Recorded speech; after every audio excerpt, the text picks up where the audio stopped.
Hey guys, what's up? Prince Sports here, America's Most Wanted, YouTube's Most Wanted. Right back at you again.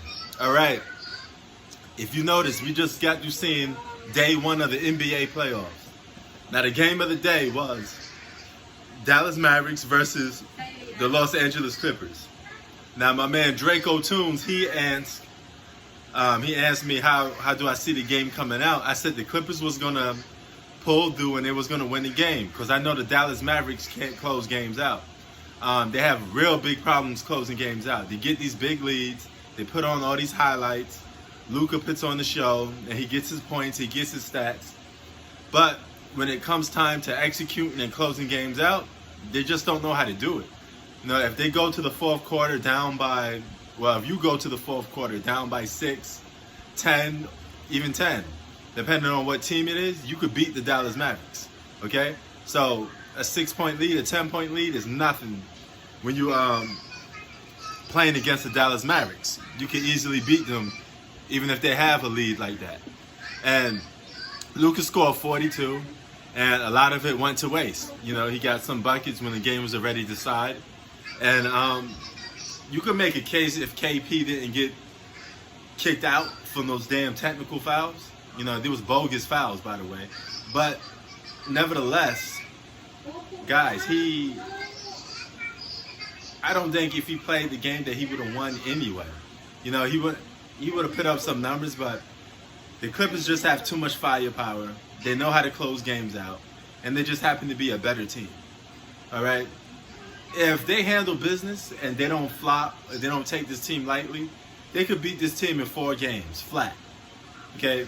The Mavericks would be lucky to get 1 game if the Clippers get tired with them and they get bored. The other game was 76ers versus the Celtics. Joe Embiid, another disappointment again. I thought he should have put on more of a show, man. You know, put the team on your back. But that was the game I was actually doing a live stream on Prince Sports 2. And it's now called Prince Live. But when I was doing on that channel, doing live stream on that channel, some YouTube bot, you know, removed the video.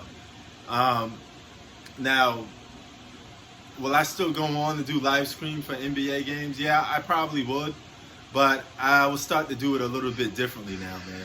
So as time goes by, you live and learn, and you learn how to do things a little differently.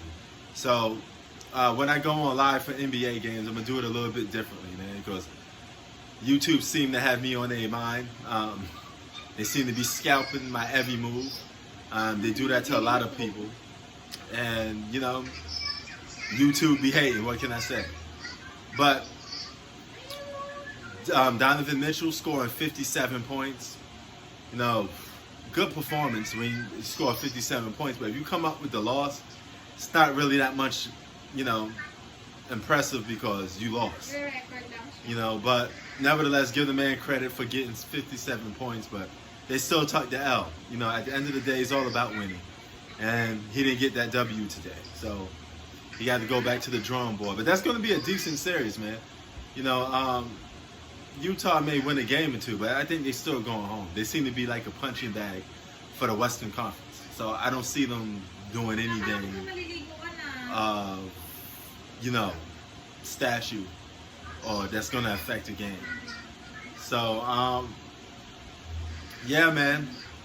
Those was the games for the day, man. We got another day of more games coming out, and we'll see what else happens. Oh, of course, not in much news, the Brooklyn Nets lost to the Toronto Raptors. You already know the Toronto Raptors most likely going to sweep them. So that's why I didn't talk about that much. But anyway, that's my recap for the first games of the NBA playoffs. Press Sports out. Peace. Put it in a taco and make it happen.